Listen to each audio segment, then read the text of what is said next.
My name is Martin Tice. I've been with Rule Sourcing for about 4 years now.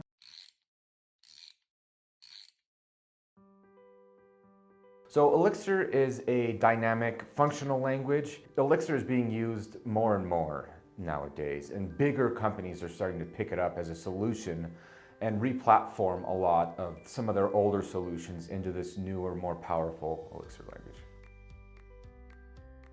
It's easier to work with for a developer, it's composable, and just the idea of making a language more functional based kind of helps with the developer in general.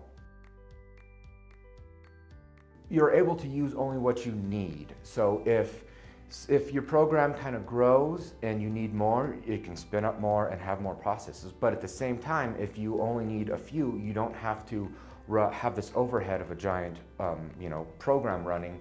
You can shrink it down to the specific amount of small little pieces that you need to operate it. So it kind of minimizes the footprint dynamically.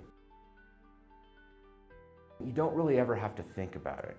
You don't need to worry about how much memory you're using or what's going to die when. It's more of just something that you can ignore to kind of focus on just the code, just the fun to write code. It's like a blank slate for an artist where you kind of want to figure out different ways that you can use it in your programming and make it more powerful. But when I ask somebody that's been doing it a long time, tell me about Elixir. Why Elixir? Tell me, sell me on it, right? And his response was, I came for the pattern matching and I stayed for the gen server. Everyone who does pick it up doesn't want to go back, right? So you get hints of more people coming into the language, kind of more new people coming into the forums and asking questions and trying to get find a way that this Elixir language could fit with them.